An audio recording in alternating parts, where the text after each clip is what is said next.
পর্ব ২ অচেনা বার্তা। কালো বাড়ির রহস্য। মোবাইলের স্ক্রিনে লেখা ছিল, এখনই বাড়ি থেকে বের হয়ে যাও, না হলে তুমিও আর ফিরতে পারবে না। বার্তাটি পড়ে আরিফের বুকের ভেতর কেমন যেন কেঁপে উঠল। সে দ্রুত নম্বরটি দিতে কল দিল, কিন্তু ফোনের ওপাশ থেকে ভেসে এলো, এই নম্বরটি বর্তমানে বন্ধ রয়েছে। আরিফ ভ্রু কুঁচকে চারদিকে তাকাল। ভাঙা জানালা দিয়ে চাঁদের আলো ঘরে পড়ছে, চারপাশে নিস্তব্ধতা।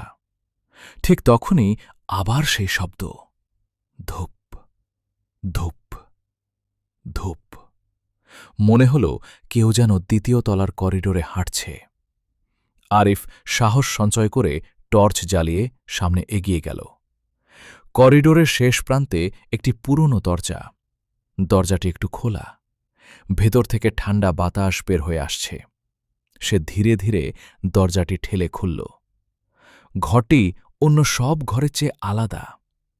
দেয়ালে পুরনো ছবি ঝুলছে, এক কোণে কাঠের আলমারি, আর মাঝখানে একটি টেবিল। টেবিলের ওপর ধুলো জমে থাকলেও একটি জিনিস একদম পরিষ্কার ছিল, একটি কালো রঙের ডায়েরি। আরিফ ডায়েরিটি হাতে নিল। প্রথম পাতায় লেখা, যদি তুমি এই ডায়েরি পড়ে থাকো তাহলে জেনে রাখো, আমি এখনও এই বাড়িতেই আছি। আরিফের গলা শুকিয়ে গেল। ঠিক তখনই তার পেছনে দরজাটি ডরাম শব্দ করে বন্ধ হয়ে গেল। সে ঘুরে দাঁড়াল আর দেখল দরজার সামনে দাঁড়িয়ে আছে এক ছায়ামূর্তি।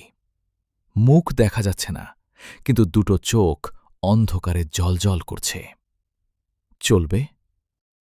পর্ব ৩ জানা যাবে ছায়ামূর্তিটি মানুষ নাকি অন্য কিছু, আর ডায়েরির মালিক আসলে কে।